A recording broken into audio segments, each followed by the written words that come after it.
We're back. Hi there, bee enthusiast. Welcome to Buzz TV.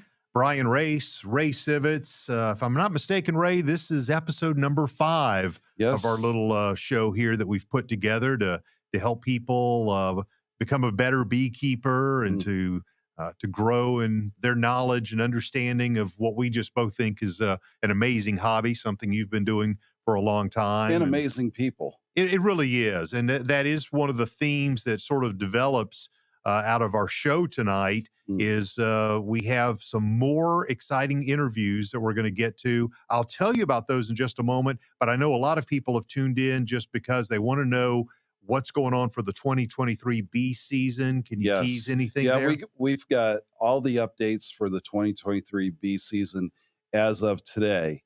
And what does that mean? I know that you'll go into the specifics, but when we say a bee season update, what are we really talking about? Well, we're going to talk about, first of all, what dates are closed and sold out, what ones are close to being sold out. To buy packaged bees. Exactly.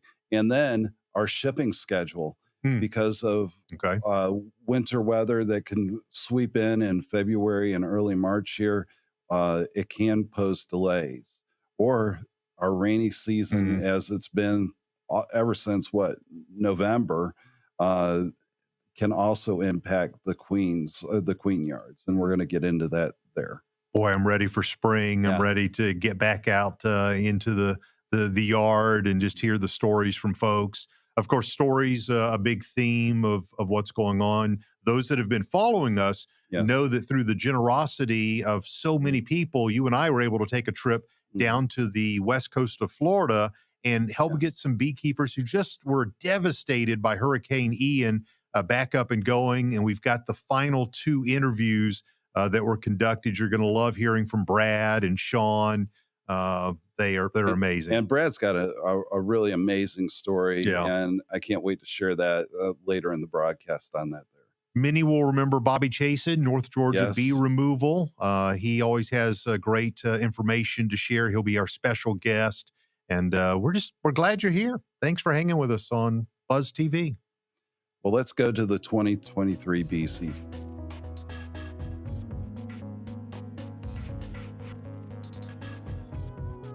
And here's today's bee season update for the 2023 bee season.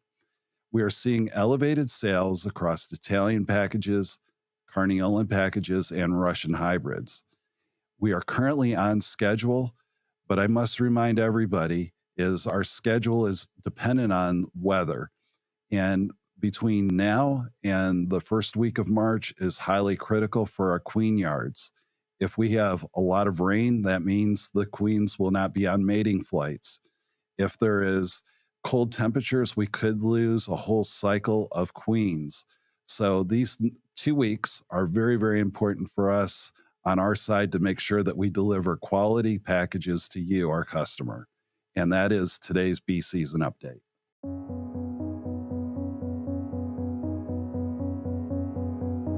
Thank you, Ray, for that update. I know everybody wants to know, are we on schedule here?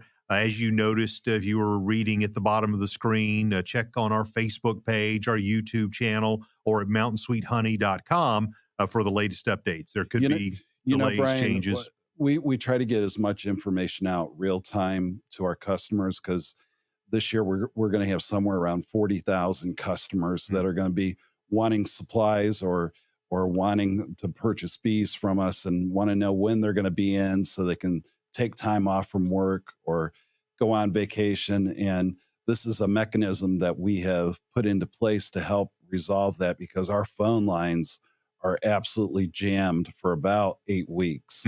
And so we want to be great communicators on our side and getting this information out.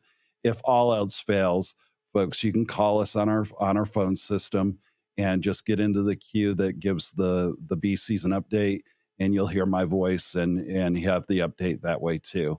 We're just trying to get as much media available for you as our customers so that you know real time what's happening here in Georgia. And if we need to come back into the Buzz TV studio to record a special update, we'll send it to all of those channels. All the more reason to follow and subscribe and just be connected. Notification bells turned on so that you'll be the first to know.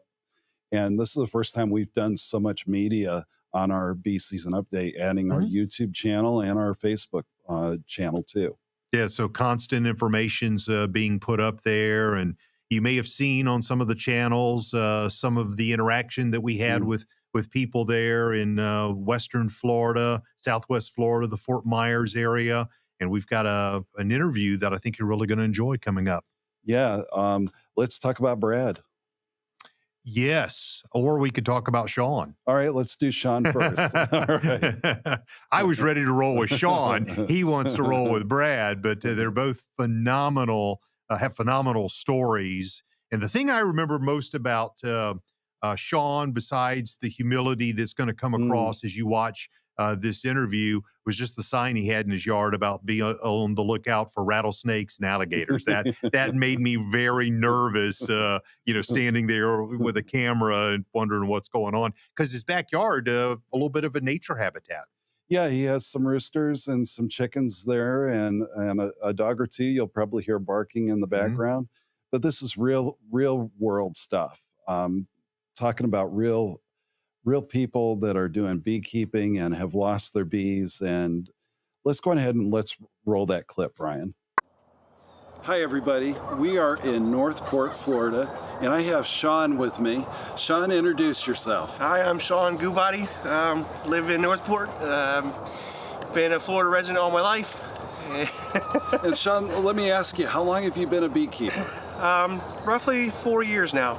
All right. It started when I came across a beehive at a property that I worked, and of course I didn't want them destroyed, so I contacted another beekeeper, and he came out and showed me how to actually capture the bees and relocate them.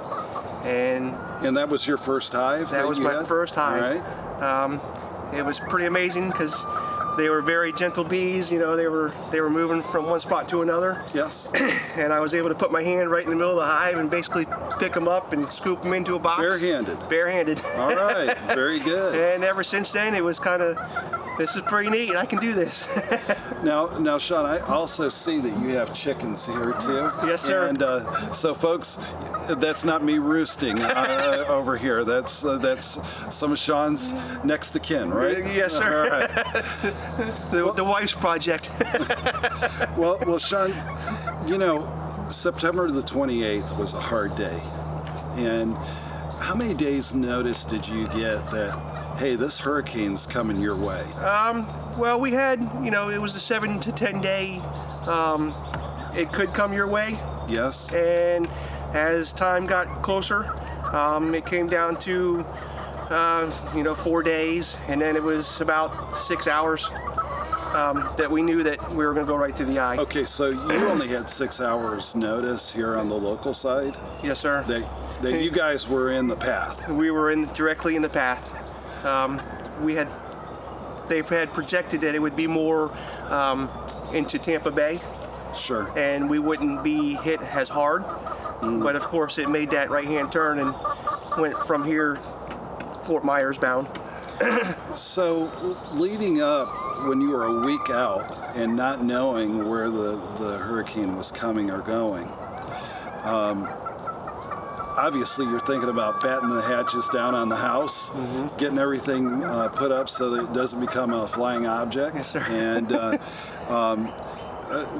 talk to us a little bit what some of your planning was during that time. A lot of the planning was protecting the house, first of all. Yes. Putting the shutters up, boarding up the back porch so the roof wouldn't get so much wind.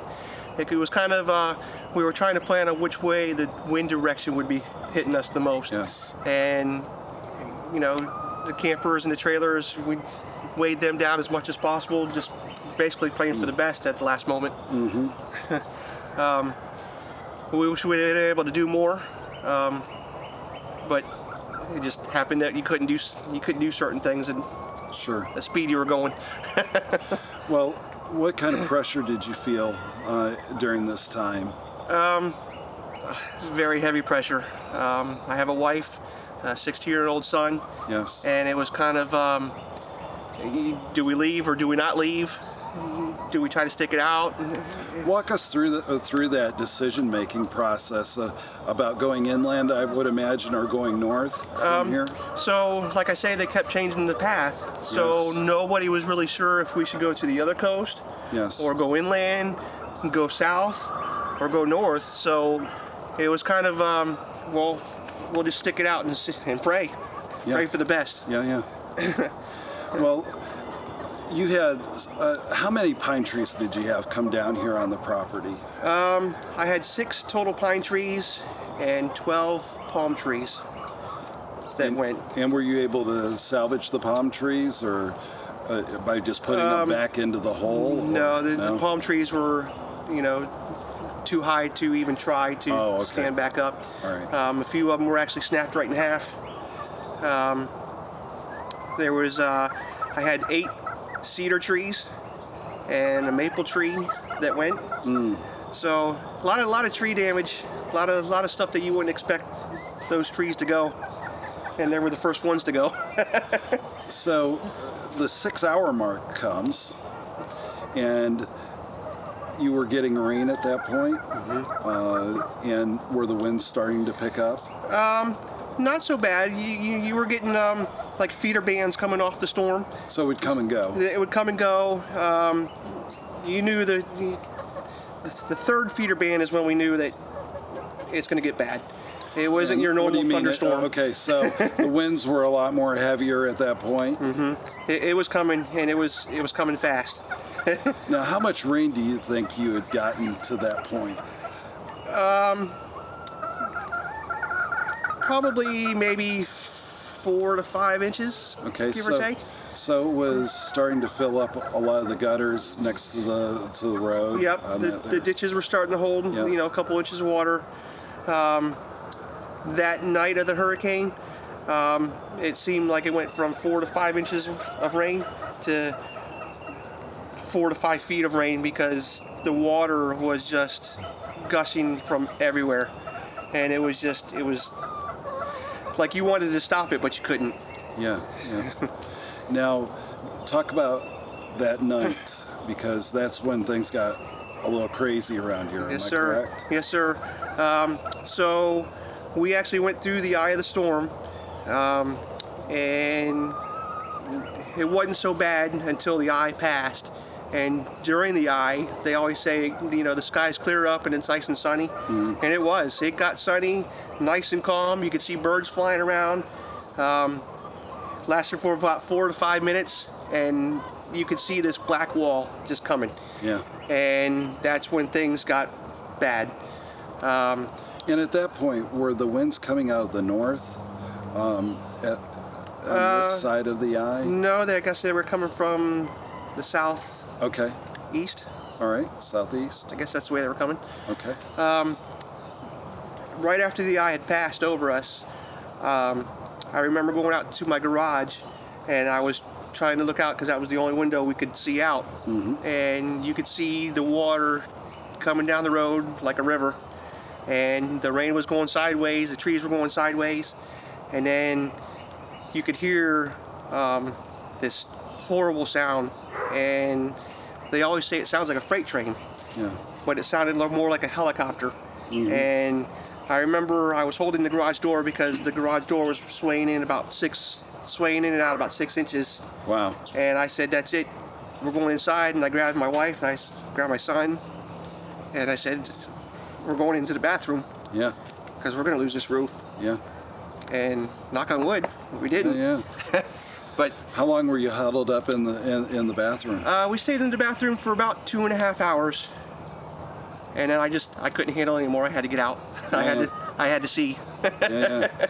Now, did you hear any trees snapping during that time, or was the roar of the wind just the roar of the wind? I don't know if it was because of the stuff that was hitting the house and the devastation, but I'd never heard a tree snap. I never heard the fences going.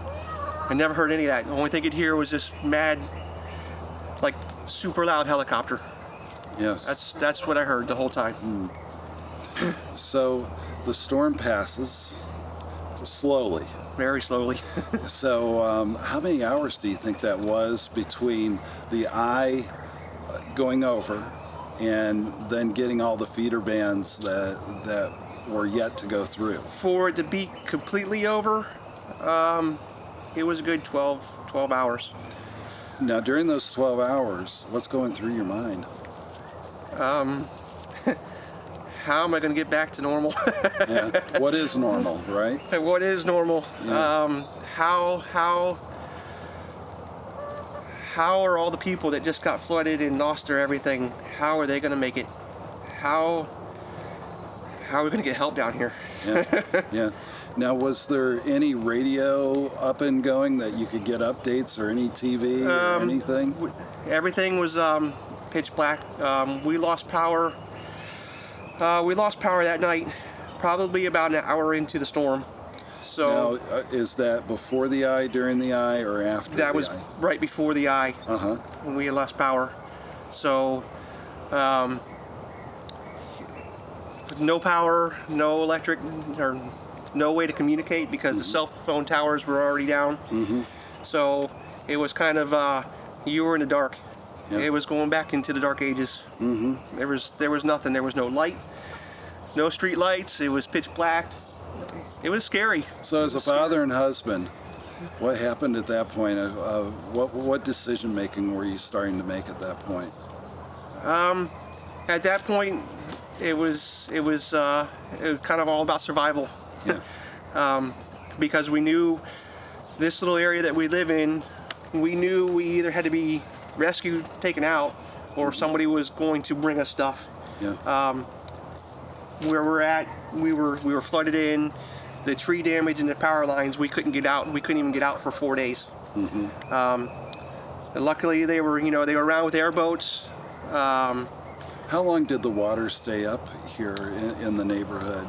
In the neighborhood, it didn't start receding till about 4.5, 5 days. Yes. You could start seeing it go down very slowly. And the streets were impassable with all the debris? All the debris, all the water. The geographics of Northport, there's a major artery road right over here. Yes. And the water actually had washed certain sections of that road out. Wow. So the way we're set back here, there was no traffic coming in, no traffic leaving because of those roads being washed out. So the airboats were coming in. They were bringing in airboats from all over Florida. Wow. Yeah, that's all you heard for weeks, is airboats and helicopters, Coast Guard. When you came out, was it just dead quiet out here? It was dead quiet. All the birds are gone. There was no birds. Yeah. There was no. You can kind of hear the interstate right now. Yes. None of that was there. It was an eerie feeling. Yeah. A very eerie feeling because it was like, wow, what do you do from here?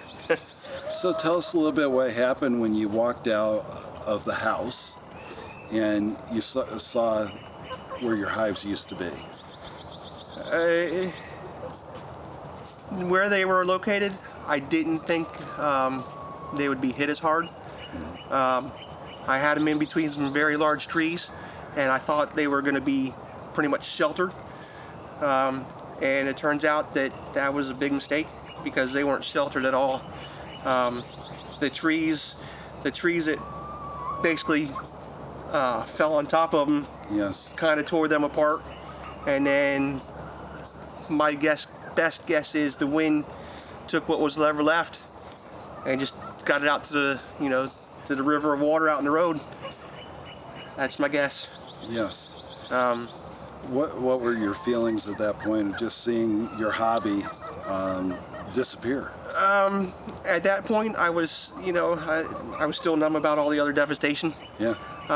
It didn't really hit me until about 2 days after the hurricane, and all my bees were Because you're in swarming. survival mode at that point. Right. Yeah. And I came out here, and I came out, and all my bees were swarming. They were still. Oh. They were coming back, but I just couldn't. Now, I you know couldn't why get they to were them. coming back, right? Because the GPS that they have, Yep. regardless of wherever they ended on up, that was home. Right, that was home.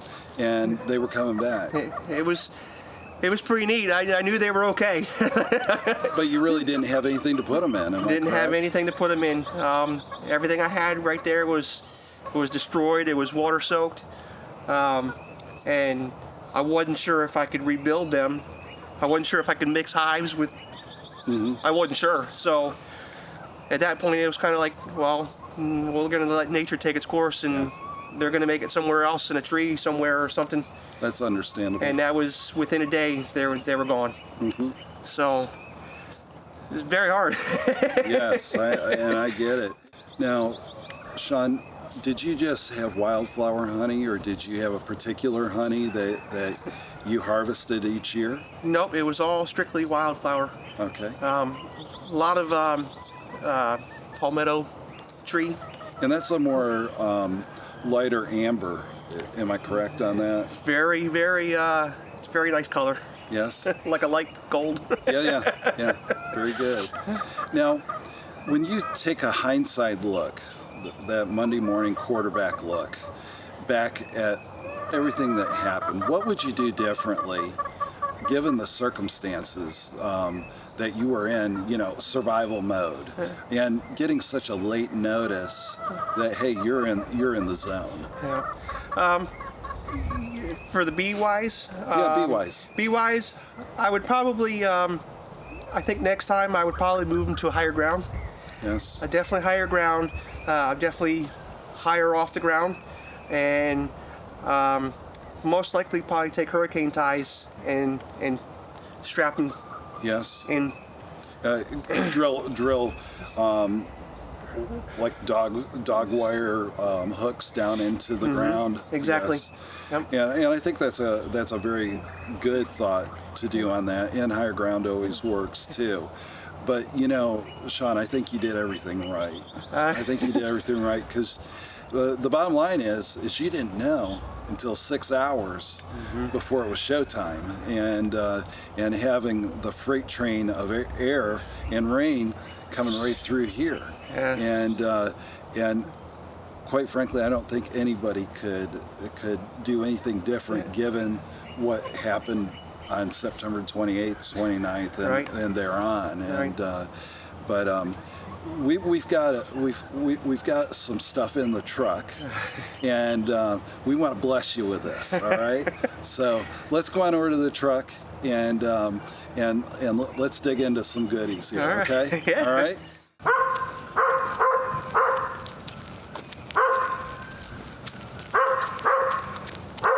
Well, Shawn, today's a good day, and folks, we're here to make a difference, and you have made a difference, and we're going to surprise Shawn here. Shawn, I told you on the phone a couple of weeks ago that I was going to bring you a hive, but our wonderful customers have stepped up, and they said, we want to help Shawn more. And today we got 4 hives for you that's to awesome. get restarted, and the bees to go in them. That's even All better. right? So you'll have bees somewhere around the 16th of March. Oh wow. So you gotta get busy. All right?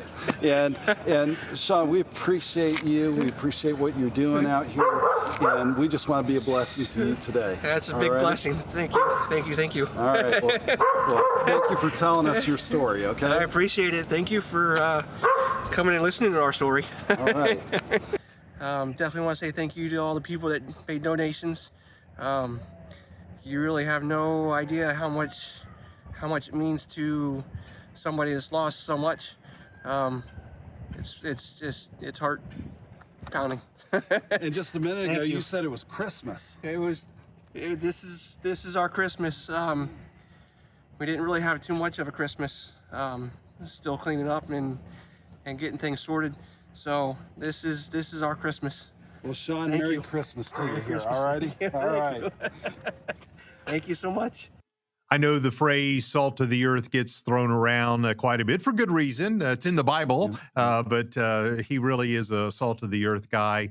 Thank you, Shawn, for giving us a couple of hours of your time to come to your home and bring your story to the world. He was a real humble guy, Mhm. and I really appreciated Sean's time and just being brutally honest of what happened to he and his family during that hurricane that came through, Hurricane Ian. It was scary for a while. Yeah, Yeah, yeah, it really was. And to come through it, but of course, he didn't have the bees. The bees were washed away. But now, thanks to the Mountain Sweet Honey family, he's back in business for 2023. yeah. And we're shipping all the bees to our 3 beekeepers that we saw on this trip, Brian, Hmm. on March the 16th. Those will all be going out in the mail, going to Florida.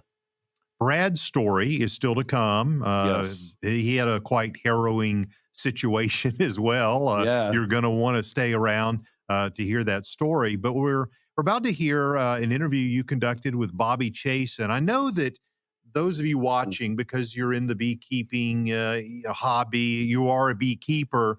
You Yep. probably get phone calls from friends saying, "Hey, there's a swarm of bees underneath my picnic table. Would you come and get them?" Yeah, I think what Bobby is going to present to us here in a second is don't get yourself into trouble. Hmm. And Because of it's legal yeah, issues? legal issues and state issues, regulations that are out there. So Bobby's going to walk us through what he has seen here in Georgia, and a lot of states are coming to Georgia Mm. and saying, "Hey, what are your regulations there in Georgia?" so that we can kind of copy those over in another state. And so this is really kind of cutting news for those that are not regulated currently. Uh, I would dare say in the months and years to come, every state will be regulated. This is an important interview. Yes. Appreciate you watching. Well, let's roll it. I'd like to introduce Bobby Chaisson. Bobby's back with us. It was a great time last time he was with us, and want to welcome him back. But before I do that, I want to just go through this guy's resume. It's very, very deep in beekeeping. He is a master beekeeper. He is the Georgia Beekeeper of the Year, and Bobby serves as a director for the Georgia Beekeepers Association. And last but not least, he is the president of the Tri County Beekeepers Association. Bobby, you keep busy. The bees definitely keep me busy, but it's something I absolutely love doing and very passionate about. So it's not work to me. It's something I love doing and enjoy sharing and talking about the bees.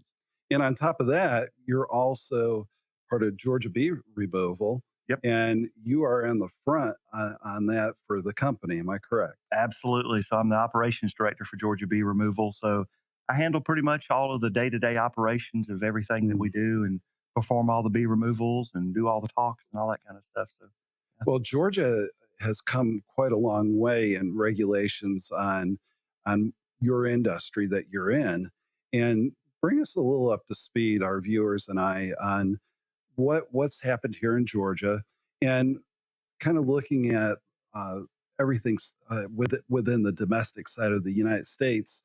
You know, I know our no. Let's go back. All right, we're going to splice after Bobby replies to me. 3, 2, 1. You know, Georgia is really unique when it comes to regulations, and it is new. Absolutely. And my understanding is that you've had a part in helping establish those regulations here in Georgia.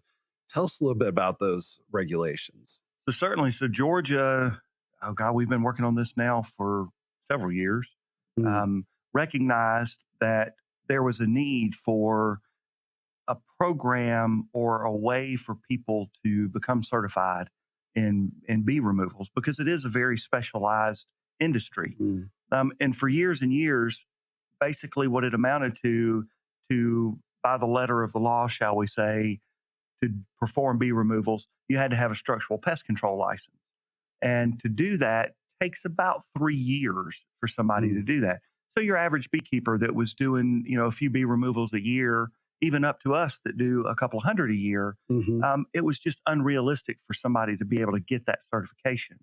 So through the course of a few events that went on in the state, the Department of Agriculture, which are the ones that Yes. regulate this, Here in decided Georgia. correct were the ones that decided, hey, we need to do something so that these people can get a certification and provide a quality service that homeowners, when they contact somebody for a bee removal, know that they're getting somebody that's knowledgeable and qualified. Decided to come up with this regulation. So I've been involved since before the Department of Agriculture got a hold of it. And fortunately, the Structural Pest Control Division is the one that does the licensing for this Mhm. type of work, reached out to the Georgia Beekeepers Association. And by my involvement with them, of course, I was one of the Mhm. first ones they came to and said, we need you to help with this. Now, what kind of timeline are we talking about when this got started until it got finished, and how many meetings and Lots. hurdles you had to jump through before it was law? Yeah. So when we first, I guess, got this put in our lap, everybody from the committee that was formed to be on it, to the Department of Agriculture's committee, all the way through to the structural pest control folks, we thought we were going to be able to jump on this and knock this out in about a year. We quickly found out it was going to take a lot more time than that, because we basically took something that had never been done anywhere in the country and developed a program. Oh, We wrote regulations, we wrote training material, have delivered the classes, all of that stuff. So, start to finish, we were looking, and it's been about 2.5, almost 3 years of developing all this, but it's now in place, good. and it's going very well. Now, I've seen some circumstances like this where somebody would come in and cut through a ceiling, maybe create some more damage than just getting the bees out and charging the homeowner and then just walking away. And I think this is what kind of inspired these regulations. Am I correct? Exactly. That's part of it, and a few other things. But when the Department of Ag got involved with it and realized that there needed to be something there, it's it, there was a hesitance on the beekeeping side of the community Mm, to say, "Oh, we don't need regulation. We don't need this." And the Department of Ag side of it was, we want quality people providing a quality service, mm, and we want homeowners to know that they're getting a quality service. So their side was, we want to protect the homeowners and the consumer, but we want to ensure that we are giving the beekeepers the information and the knowledge that they need. So it was kind of a two-way street, and it took some talking and back and forth and getting things ironed out. But we're one of only, I think, two, maybe three states in the country that even have anything like this. Georgia really is the only state that actually has a program that I'm aware of specifically for bee removals and to offer a bee certification. So we've had several different states that have been contacting, the committee and the Department of Agriculture to develop something, for their states like this. So, what is the minimum threshold? If I was a beekeeper and I wanted to get into this business, where do I start? So it's pretty simple. All the guidelines are outlined on the Department of Ag, on the Georgia Department of Ag's Hmm. website. But basically, it amounts to, you have to attend an 8-hour class that is specifically done for bee removals, and we talk about the regulations and Hmm. practices and steps to do that. Hmm. You have to perform 3 bee removals, or cutouts, as people Yes. commonly refer to them as. Um, Preferably, that would be under the supervision of somebody that is already certified. And then you have to fill out an application for an individual and a company, submit some fees for that kind of stuff. Hmm. And you also have to have insurance. Okay. And there's a minimum requirement General on that. liability. Exactly, general Okay. liability Hmm. insurance, and there's minimum requirements for that, and that's outlined on the Georgia Department of Agriculture's website as far as what those minimums are. But there again, it's not only to protect the homeowner, but it's also to Yes. protect the beekeeper, because you never know, and especially in doing bee removals where you're cutting into a structure, you might hit a power line, you might hit a water line, Mm. and we just want to make sure that you're protected as a beekeeper as well as the homeowner's protected. Bobby, can you tell us about the other states that you've heard from, and where other states are looking to go? Are they going to copy Georgia, or are they going to kind of morph into something else? And how would a beekeeper know where to go and find out if there is any regulations in their given state. So yeah, Ray, we've had. I know Texas has called and asked about it, and a few other states are definitely interested as far as their Department of Mhm, Agriculture's watching and seeing what we're doing and how things are mhm, happening with us and how the program's going. It's definitely one of those things. If somebody's interested in their respective state to start doing bee removals, I would say the best avenue is to start out with contacting their respective state Department of Agriculture or their structural pest control division within their Department of Agriculture, or if they have a statewide pest control program or company that oversees that for mhm, their state, contact them, do a little bit of an investigation. They can certainly go to the Georgia Department of Agriculture's website under the Structural Pest Control Division. mhm, Our entire manual that we developed that we use to teach our mhm. program is online. So they can get that information and see what we're teaching and the program that we're putting out there and what our steps are. That would definitely be the starting point to get involved in it, but it's a lot of work to get to the Mm. level of doing them effectively and efficiently. Bobby, tell me a couple of stories on why the regulations are there now here in the state of Georgia where they weren't several years ago. Tell our viewers a couple of those stories. Yeah, so there's one of the big problems that we've had is there are some folks, some individuals and some companies um, that were going out and just spraying the bees. Okay, when you mean spraying, describe what spraying is. So they were coming out and would spray some kind of insecticide on No. the bees. Yeah, unfortunately, they would, and would obviously it would kill the bees, Mm. but they wouldn't remove the honeycomb and all the honey and the dead bees in the Yeah. house, and that was causing a substantial problem. Now, when bees die in that volume of die out, there's a smell that comes with that. Am I correct? Oh, definitely. Yeah. You think of an individual bee as super small, but an average colony in the middle of the season is Mm. 60,000 bees. Mhm. So I tell people that commonly it's about the size of having, a raccoon or a small dog dead in your Yes. ceiling or wherever they're at.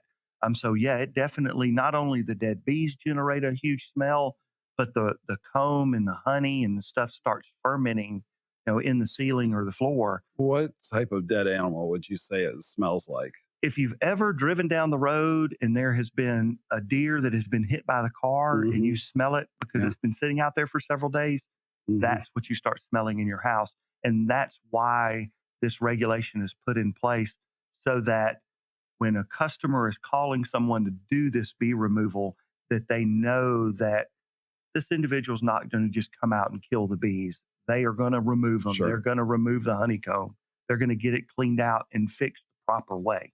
Because that stench from death will be fairly quickly, Oh, yeah. uh, 4 or 5 days after they die, and then it has to permeate through whatever's, the sheetrock or whatever, and it's not a good thing. Yeah. Absolutely. I had a poor lady that called me that a guy came out and said that he couldn't get to the bees. Mm, Um, he said the best course of action was to just kill them. Um, when I got to the house, the entire house, I literally could smell them yeah. from the front porch. It ended up taking me about 5 minutes to get to where the bees were. And that's the Mm. kind of stuff we're trying to avoid with this regulation is that we don't do that, that we are providing that good service. What other, instance can you share with us? So there's so many. I've seen so many different Mm, ones, but there's been times where I have seen people that don't have the technology to be able to find bees. mhm, We have thermal imaging cameras that our company uses to be able to find bees, and I've seen where they've come out and literally taken a hammer and just mm. knock holes in walls or knock holes in block walls, just hunting for the bees. And with this new regulation and with the training that comes with it, we're teaching beekeepers how to effectively find the bees and how to properly find them and do the correct removal. If a beekeeper in Illinois Mhm. wants to start a business like what you've got going, Where would you point them to get started? I would say the biggest thing, of course, obviously, is first Mhm. establish your business, go through that Mhm. process, and get your business set up in the right manner. Create an LLC, that Sure. type of thing. But then, as far as the bee removal aspects of it, would I would direct them to their respective state Department of Agriculture, Okay. to their structural pest control division, because Mhm. that's typically the division that's going to handle pests in a home. And then they should have some information at that avenue to get in the right direction, on the right foot to start. And they can always look at the Georgia Department of Agriculture's website, and all the information that we have developed is right there on the website. Our manual is on the website. They can download that, Mhm. read through it. But I caution you, it's just a beginning of what you find on the internet. You Mhm. definitely need some training and experience before you dive off in this as a full time job. Bobby, if we have somebody that's watching us today and they have some bees in their walls, can they contact you? Absolutely. We field questions from literally all over the country. We've Mhm. had phone calls from everywhere. We can diagnose a lot of stuff right over the phone or through Mm. pictures. We've been doing it long enough that generally with a few pictures or a short video that we're able to look at it and at least give them a direction or a little bit of information that Mhm. we can get them on the right foot. And if they're in the southeast, we'll be glad to help them out. We'll be glad to come out and do a removal for them. And that normally starts what, in February in the South here, and then it works its way up slowly over the next 3 4 weeks, and then you're in it for the rest of the season. Am I correct? Absolutely. Just it, of course, depends on the weather. As soon as it starts warming up, the bees start stirring. So, yeah, we can typically start mid February and run all the way through September, October, just as many as Hmm. we can get to. So, we Hmm. stay pretty busy. And you not only do honeybees, you do other bees. Am I correct? Tell us a little bit about that. So, we deal, I think the easiest way to describe it is we deal with anything that flies and stings. That's All right, yellow the we jackets. deal with yellow jackets, honeybees, bumblebees, miner bees, just any kind of Okay. flying insect we deal with in some way, shape, or form. A lot of the times we get calls for bees out in the yard that are miner bees, or sometimes we get Hmm. mason bees in the house, and there's Hmm. nothing that you need to do for them because they're perfectly harmless. Hmm. But it's knowing what they are and fielding those questions that we're able to guide our customers to make sure they're doing the best thing for the bees. Okay, can you share with us your phone number that if somebody has an issue with bees, that they can call you? Absolutely. So if they'd like to get in touch with us, it's 404 You'll actually get our office. I won't get me directly, Yeah, yeah. but Pat, that works in the office, is fantastic. She does a great job on answering questions.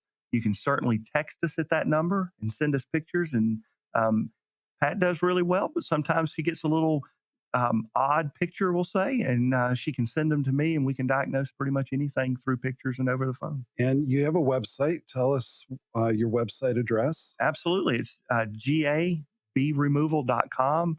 That's got all the information about us, about Bill.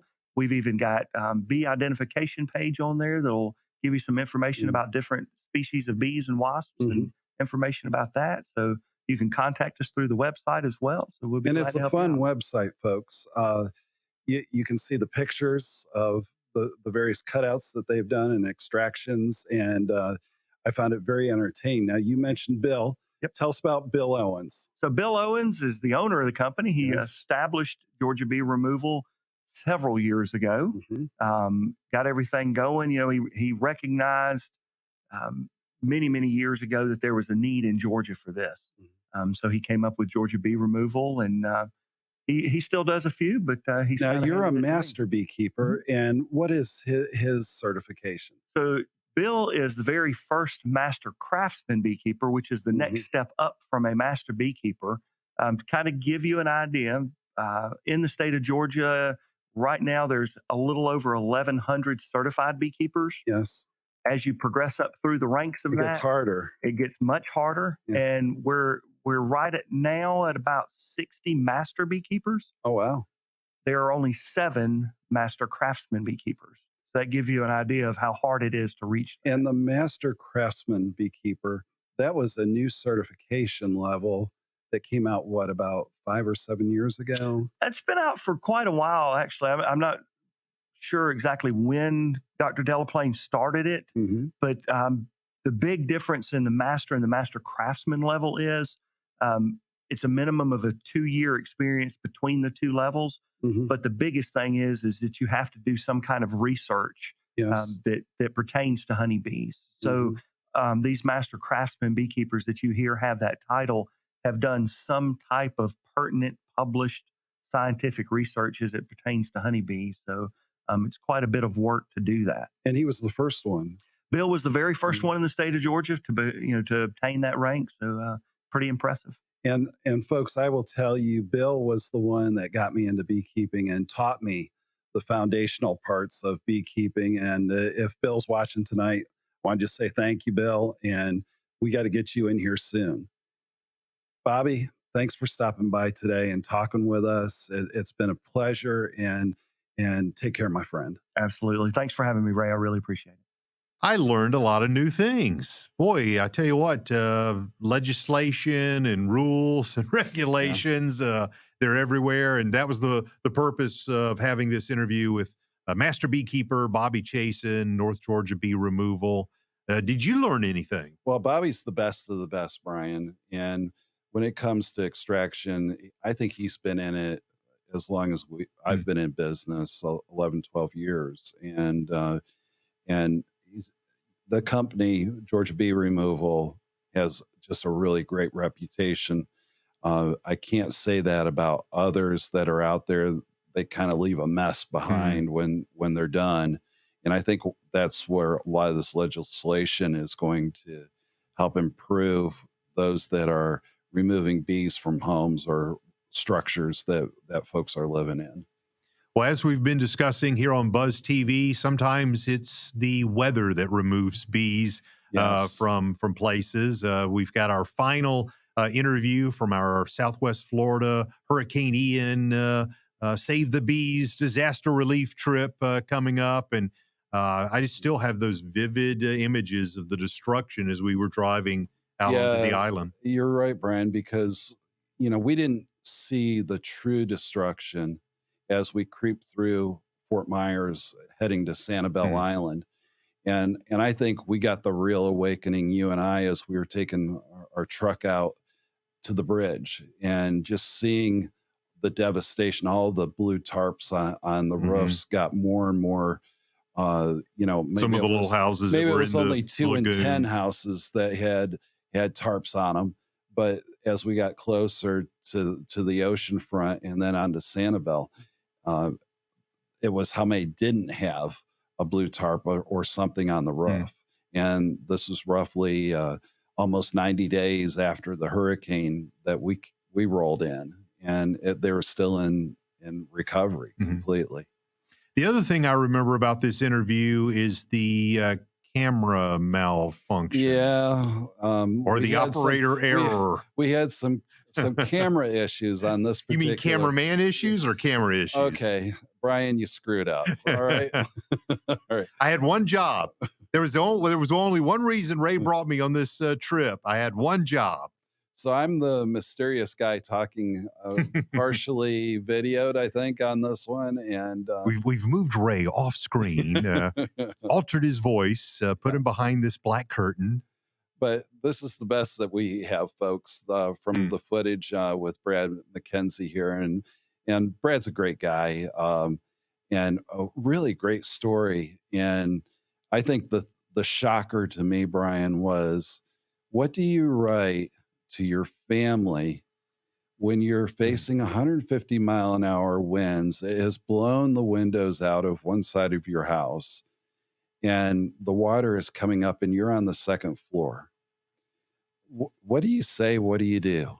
And Brad's going to talk about what happened to him through this period of time. Hi, everybody. We are here on Sanibel Island in Southwest Florida, and I have with me today Brad MacKenzie. Brad, thank you for inviting us in today. That's such a pleasure to have you here. Well, folks, one thing I will tell you, and you've probably already heard, is we're in a construction zone. We got saws going on. We have music also, some little salsa music going on.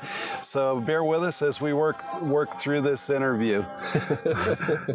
It is a construction zone, isn't it? Everything on Sanibel is in the process of rebuilding. We'll get there. Well, Brad, tell me a little bit about how many hives did you have before the storm here? There were 50 hives all over the island. My thing with Sanibel honey is to produce honey here on the island with Sanibel bees only. And I put hives out at pretty much anyone's house who wants them. So if you come up and say, I want a hive, I'll maintain it for you. And I'll give you a couple jars of honey for your trouble, and it's for fun. And then, maybe your garden will be a little better pollinated this year. That's a real niche business model to have, because you have the diversity of nectar coming in, and you also get the environmental plus with all of your customers that are hosting you. Well, and I think that's important for my customers, the folks on the island. It's a fairly environmentally conscious community here.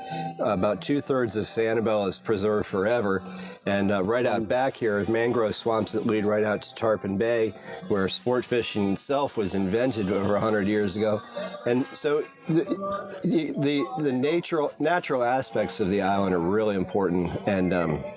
And so people are very excited, really. It's a good community morale booster to have bees be coming back, and that I'm bringing them back, and people are excited to have their hives back, and other people are just excited to have the cross-pollination of, you have to have bees to have things flower, and you have to have flowers to have bees survive. So that symbiotic relationship is going to be helped out by having some new bees here. Well, before we get to the story about the hurricane, I got one more question.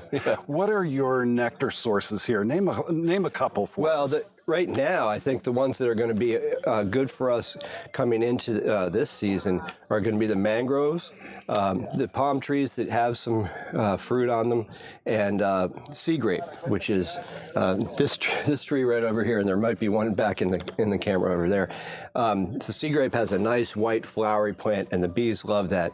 We have noticed it's extraordinary that there's some plants flowering here, very colorful plants, really just in defiance of the salt encrusted earth that we have here. Yes. And so it's encouraging to see some things really popping back. The oleanders over here have white flowers on them right now, which is unusual. It's January. That shouldn't be blooming right now. But it's thrown off, but it's trying to figure its way it is through. kind of amazing when we have an impact of a storm that it does change the biome. Yeah. It either moves it up or moves it back. Right. And I've always been very, very surprised on when major events happen, what happens to the flora thereafter. Right. There. And I'm a little more keyed into that right now, because when I do get these new hives, I'll be feeding them myself to make sure that they're comfortable and healthy and so forth. But before I move them out to people's houses, I want to make sure that they have something to eat. So they need to be able to forage something. And that's partly self-preservation. I don't want to have to go and feed 50 hives all over the island. I'd rather feed them right here in my backyard. Yes. But that's the trick is, do we have enough? And I think it's encouraging to see a lot of the grass come back, a lot of the ground cover come back, because there's certainly a lot of extra salt in this soil. And to have the nature fight back so proudly and quickly is encouraging for all of us. And bees love salt too. They really do. Yeah, let them have it. Yeah, there you go. Well, hey, let's rewind the clock. We're 3.5 months since D-Day here on the island. And, Hurricane Ian was knocking, and was it September the 28th? Yes. Yes. Well, step us through. First of all, did you evacuate the island, or did you stay? I thought that all I was going to do after this storm was pick up some windblown hives and put them back and say, you guys going to be all right? We had never had salt water above the foundation slab of my house. We're up about 8 feet here, the elevation of the house, and we got 15 feet of sea surge. So most of the island was under at least 5 feet, and some of it under considerably more. So no, the answer to your question is my girlfriend thought I was nuts, and she still thinks, she's still angry with me, I would say, that I didn't evacuate, because I thought that, you know, it would just be another storm, and this was the big one. And was that a Cat 3 or Cat 4? It really landed as a Cat 5. The insurance companies are trying to say it wasn't, because new data? Well, new coverage comes into play if it's Cat 5. They have to pay more if it's Cat 5. So they're trying to keep it at Cat 4, but, you know, they say 150 miles an hour here. I've been in 150 mile an hour winds in other places in mountain areas when they're big storms. And when they were, the time that they said it was 150, I pretty much think it was 20 or 30 miles an hour faster than that. So it might have got up to 170. I think so. And so, you know, at times it was definitely Category 5. I mean, 150 mile an hour winds are Category 5. So you were on the first story, but the first story is about 10 feet up. Am I correct? Yeah, a lot of us live on stilts. Yes. And ours are about 10-foot stilts. So the ground floor was, everything in it was wiped out, but it didn't get up to the living level. Okay, so what do you hear? What when you were in this 150 to 170 mile an hour winds? Yeah. Well, what does it sound like? It's loud, and the windows shake, and you know we didn't have hurricane windows, and 2 of them broke in the master bedroom. So I've got video from the storm, and you can hear how loud it is in the videos. But you could hear debris hitting the house? Well, there wasn't that much debris besides branches and so forth. Some people, you know, in some areas, refrigerators and cars were floating by. Not so much here. One of my cars got wiped out and I replaced it, but it pushed against one of our stilts. And I thought at one point, I heard a loud crack, and I thought one of our pilings had given way. It's not clear that happened, but there are noises that scare you and intimidate you, and it's definitely, you know, with the wind and rain pounding against your windows, it's noisy. Now, when it got to that point, it was time to write a letter, wasn't it? Yeah, it was. Well, you know, I grabbed a paddleboard just before the water rose up, got up to about that 5 feet, and went upstairs. I couldn't get the rope that was in the garage because the door was held shut by the weight of the water. But I got that paddleboard upstairs and started to figure out what my evacuation plan was. Here I was 3 miles out in the middle of the ocean, surrounded by a wild ocean, and realizing that my house is not going to float. And there was no help on the way. Everybody was batting down the county and the city and everything, right? Yeah, if I went out to sea, I wasn't going to be rescued. And the storm lasted a long time. It lasted until about 6 o'clock, from about 12 o'clock till 6 o'clock here. And it was bad before and after too, but that was the main part of it. And so to answer your question, when I was in the midst of it, and before I really figured out my ditch plan, there was a moment of panic, and I wrote on the wall inside, Andrea, my girlfriend, I love you. I was wrong. I mean, I should have ditched with her. But, you know, like I said, no one thought it would be. Now, did she go inland, or did she stay? She went over to Fort Lauderdale. Her sister lives there, and so... The safe side of Florida. For the most part, that day, yeah. Now, the eye of the hurricane actually came through here, am I correct? We were just on the edge of the eye, and that was why it was so brutal, is that especially as the eye passed us, the southwest part of the storm, where the winds are the most intense, went right over the island, and really, you know, we were as heavily impacted as you can be directly, as a direct hit. And you can see that on West Gulf, which is the Gulf side of this island. Houses that burned, old houses that are completely gone. There's no foundation left. And big houses that are supposed to be securely built just down to the ground. It's awful. We're lucky in the way that you're lucky to survive a car accident, right? Yes. We're lucky compared to our neighbors, but we still got hit pretty hard. Okay, so you wrote the letter on the wall. Yeah. And we'll get a picture of that. Okay. Now, you got your paddleboard. Right.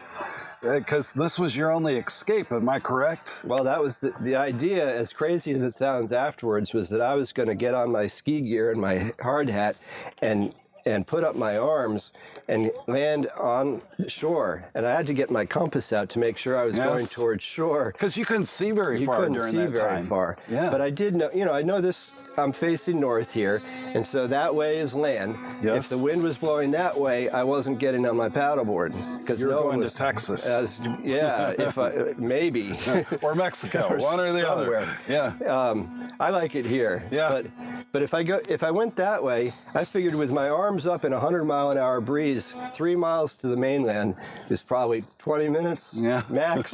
And then I felt like maybe I'd be Tom Hanks in Castaway, and they'd have a film crew right down there saying, look, here's a guy coming from the island. I had it all romanticized. But the idea was that after that, I in my mind, I wasn't going to die that day. I was no longer going to die. Well, to my right, which is roughly southeast, excuse me. Yeah. How fast did that water come up? Was it just a big wave that came in, or did it just come up very, very steadily? It came up pretty fast. If you've seen The Shining, there's a hallway scene where the blood comes rushing down the hallway. I think it's in Her Dream, but that wave of water, and it was probably a little more than ankle high as it came around the corner and down the road here. And at that moment, I wasn't terrified, but within 20 minutes, it was 3 or 4 feet high, and within about an hour, it was as high as it was going to get. And to watch it come across this lawn and take out my beehives that were back behind here and just lift them off and float them away, that was a crazy experience. Even now, I mean, I think the trauma is wearing off, but it's still fairly recent. So in a beehive, when the water starts coming up, it covers the entrance, right? And then the bees start moving on up until they have no room to move, and then they're drowned at that point. And the only other thing that I saw was that a lot of my lids just flipped off in the 100-mile-an-hour wind. Yes. The thing is, it doesn't matter how these bees get exposed to those elements; they're not going to make it. The 100-mile-an-hour winds on these, I mean, we can't stand up. So for a queen and enough of her helpers to stay in a place that's safe, they have to be in something better than a hive box on the ground, for sure. So the ones that I've found on the island that are feral bees, and perhaps some of my bees if they got lucky, but probably mostly the feral bees, live in palm trees that are bent over and the hive is underneath. And they were able, and that underneath section is facing away from where the weather was coming from. And those bees were decimated, but have still kind of clawed back and kept around. So I know there's one colony because I'm trying to feed them from a hive box now and hoping to attract the queen, or if it gets strong enough, maybe they'll split. But there's a colony somewhere here, and there's some bees coming around to forage. I don't know where it is, but that's the only really live hive that I've still got that I didn't know in certain palm trees. But whole areas in the north, there's a Sativa area in the north of here towards Captiva.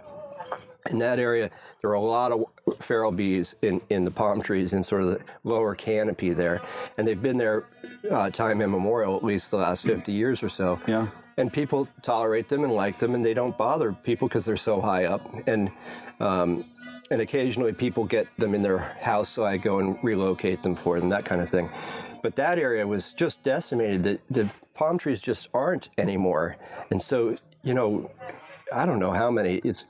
There are countless numbers of wild bees that just lost their homes. Well, Brad, I know that at this point where the storm was the worst, you're more worried about your own life at that point. What was your feelings during the time thinking about the bees and everything, either before or after?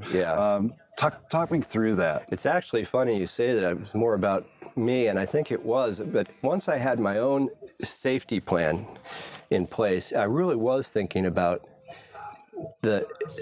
my home, the community, and the community here for me includes the bees, and it includes the wildlife that we enjoy, and that what makes Sanibel so special. And it was sad, and it was frightening to know that I was clearly not in the worst place. I mean, that this was pretty bad, but I could tell during the storm from where it was coming from that the people on the coast, that this is a barrier island. Barrier Island's called that because it's protecting the mainland with a sandbar. So we're living on this very fragile sandbar, and that west side is just getting pounded. And so, to drive down West Gulf to this day, where there's still not electricity, or, certainly not internet for most of these people, because they don't have most of a house for most of them. It remains very sad. And, these were elegant homes owned by well-heeled people, unless they were little beach cottages that still were in there. And like I said, the beach cottages are gone. It's incredibly sad to lose that part of Sanibel, because we all, no matter how big our house is, we identify with the beach house people. Yes. Those little cottages, the little real cottages, the two or three bedrooms on the ground, one single story. And we have one set of friends, the couple that tied themselves to each other in their single family, stood on their bed and were still losing air. So they ditched their house in the middle of the storm, wrapped themselves around a tree, and held on to it for 2.5 hours while the cars and the refrigerators and the debris were flying by. The water was pretty warm, it turns out, but what an absolute terror for these people who've been here their whole lives. Because it's the debris that will kill you. The debris will hit, if the water doesn't. I'm not there. Well, we have what's left of your 50 hives here. Am I correct on that? Some Some of these are recovered from around the island. Most of them really, even in this shape, they're not really usable because I don't know what's in them now. I mean, all that stuff that floated by could be toxic. And even today, this is one of my bee days. You can imagine I have a lot of work to do that isn't related to the bees right now. But one of the things I'm going to go through here and see if I'm going to keep any of these frames or foundations. And most of them, frankly, the moths are coming back, the bugs. There are so many bugs here, and if there's any trace of something edible, they're infesting these things. And so they look clean from this side, but inside they're not doing so well. And so a lot of this equipment is just going to be ditched for new equipment. You have a great point, is you don't know what was in the water. It could be oil from a car. It could be acid from a battery that has gotten loose, and those toxins there. So I get it, and I think that's a wise thing on your side.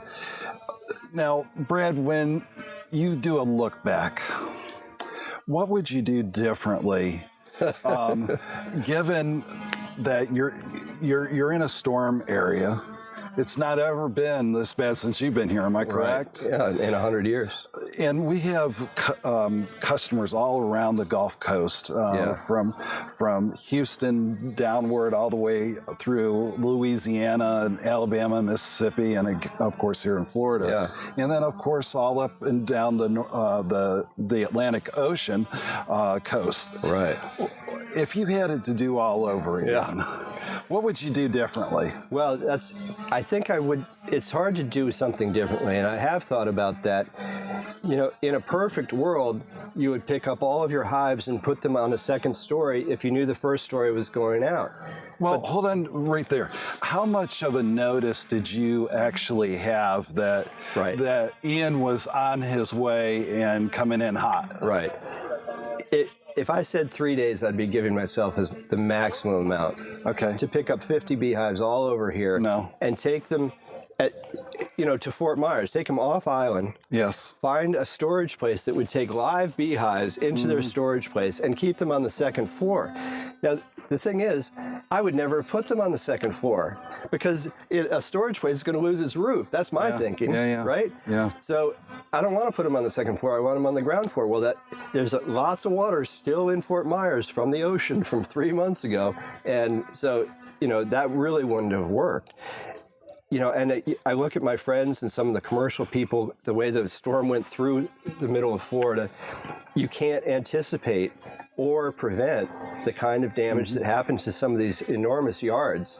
I mean, there's just nothing you're going to be able to do to save those kinds of things. For me, I really think there's no way to have suspended these hives in a safe way. Where would they go?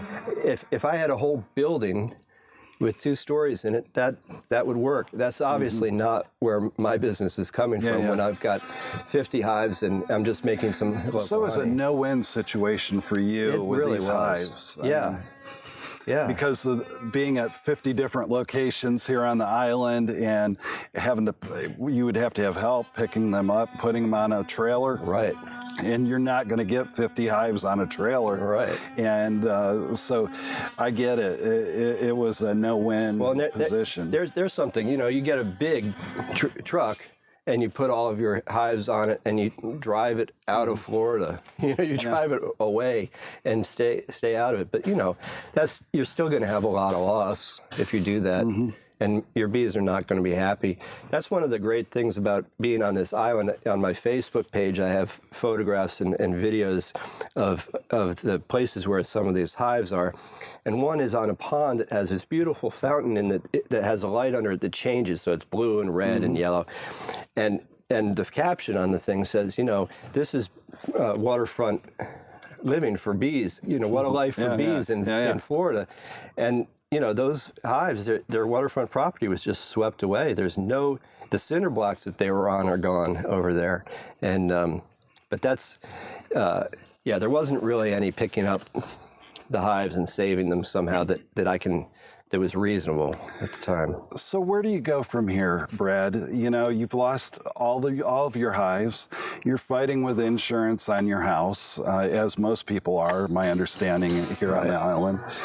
What do you do with the hives at this point? What do you want to do with your hobby? Well, I want to rebuild because it's going to be good for community morale, and I love my bees. Yes. And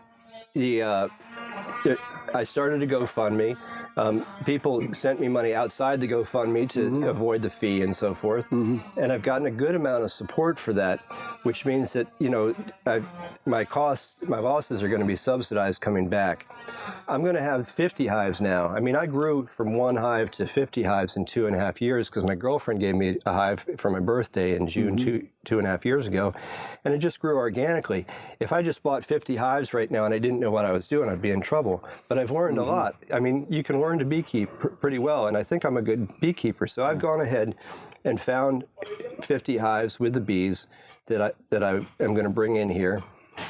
And you can still contribute to my fundraiser. Yes. I still need some money there. But the point is that everybody here wants their hives back. Everyone here is engaged with that process, and we're going to make Sanibel honey work again. Well, good deal. Good deal. That was a happening place. All the salsa music that was going on and the construction next door. Real world. Yeah. Real film. Enough to get a cameraman frustrated and flustered. Yeah. No, but Brad, it was nice to get to interact with him and hear the story. Of course, the lettering, the writing with the Sharpie on the wall, that's powerful. But for me, it was just the thought that he was going to try to ride the hurricane back to the mainland. Wow. I'm not sure I'm up for that. A surfer dude. Wow. He's more of a man than I am. Yeah, wow. I don't think I would do that. No. But again, thanks for welcoming us to Sanibel, and your bees, as Ray's already alluded to, March be 16th, coming soon. Going out.